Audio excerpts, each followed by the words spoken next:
ওরা বলে মালে গনিমত, আমার মা বোন নাকি যুদ্ধের ময়দানে মালে গনিমত।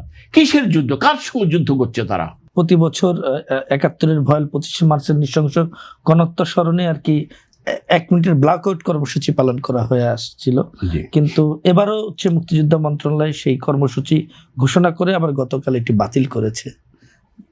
আপনি কিভাবে এটা আমি জানতাম, প্রোগ্রামটা পত্রিকাতে এসেছিল, কিন্তু কেন যে বাতিল করলো এই জিনিসটা আমি জানি না। এটা মন্ত্রণালয়ের লোকজনই ভালো বলতে পারবে। আপনার কাছে কেমন লাগে? নিশ্চয়ই খারাপ লাগে, কারণ একটা ব্ল্যাকআউট তো সবসময় হয়। এটা তো কাউকে আঘাত করার জন্য না, আমরা স্মরণ করার জন্য এটা ব্ল্যাকআউটটা দিয়েছিল প্রোগ্রামটা। এই প্রোগ্রামটা ছিলই তাই স্মরণ করার জন্য, শহীদদেরকে স্মরণ করার জন্য, শহীদদের আত্মার প্রতি শ্রদ্ধা জানাবার জন্য।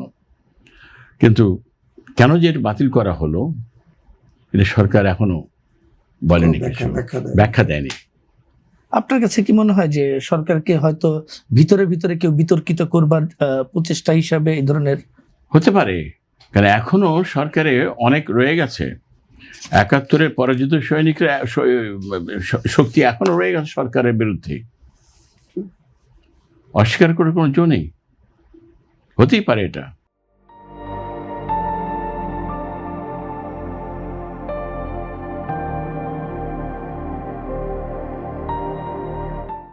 আপনি কি মনে করেন যে আমরা এখন রাজাকার মুক্ত, আলবদর মুক্ত, আল শামস মুক্ত এই স্বাধীন দেশে?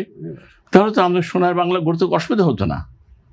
আমরা তো আস্তে এক ধাপ আগাই, ২ ধাপ পিছিয়ে যাচ্ছি। কারণটা কি? ষড়যন্ত্রের কারণে।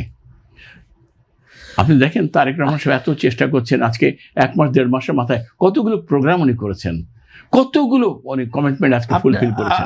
আপনি যেহেতু যুদ্ধকালীন ঢাকার কমান্ডার ছিলেন, সেটা হচ্ছে নিশ্চয়ই ওই সময় আলবদর, আল শামস বাহিনীর, হ্যাঁ, রাজাকারদের আর কি নির্মম অত্যাচারগুলো এবং তারা পাকিস্তানি বাহিনীর দোসর হিসাবে যে ভূমিকাগুলো রেখেছিল, কেমন ছিল সেই?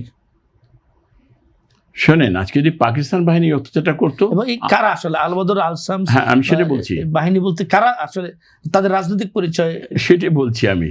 আজকে যদি পাকিস্তান সেনাবাহিনী যদি আমাদের এই অত্যাচারটা করতো, দুঃখ পেত না। আপনাকে যদি আমি আজকে খারাপ বলি, চোর বলি, ডাকাত বলি, আপনি যতটুকু কষ্ট পাবেন, আপনার আত্মীয় স্বজন, আপনার ভাই ব্রাদার সন্তানরা যদি বলে আপনাকে চোর বলে, ডাকাত বলে, আপনি মনে কষ্ট পাবেন বেশি আরো। ঠিক তদ্রূপ পাকিস্তান সেনাবাহিনী যদি আমাদের উপরে এইসব আক্রমণ করতো, অত্যাচার করতো, আমরা সহ্য করতাম মুখ বুঝে।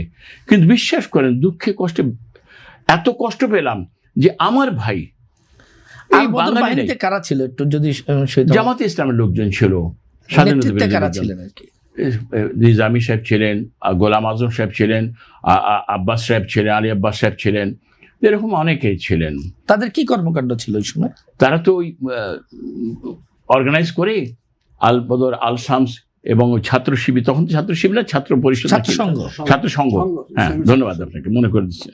তো ছাত্র সংঘ ওরা ওদেরকে অর্গানাইজ করে এই রক কাটা পার্টি বলেন, যেটা পরবর্তীতে রক কাটা পার্টিও পরিচিত হয়েছিল। এই মানুষকে জবাই, নিরীহ মানুষকে জবাই করেছে, মা বোনদেরকে অত্যাচার করেছে, অত্যাচার করে আবার ভেট হিসাবে তুলে দিয়েছে পাকিস্তানিদের হাতে। ওরা বলে মালে গনিমত, আমার মা বোন নাকি যুদ্ধের ময়দানে মালে গনিমত। কিসের যুদ্ধ? কার সঙ্গে যুদ্ধ করছে তারা? কেন যুদ্ধ করছে তারা? আল শামস বাহিনীতে কারা ছিলেন? আল শামস বাহিনীতে আমি পার্টিকুলার বলতে পারবো না কারা ছিলেন। তো এইসব জামাতে যারা নাকি কিছুদিন আগেও যারা মারা গেছে বা এখনো যারা আছে, তারাই নেতৃত্ব দিয়েছে আল শামস বাহিনীতে।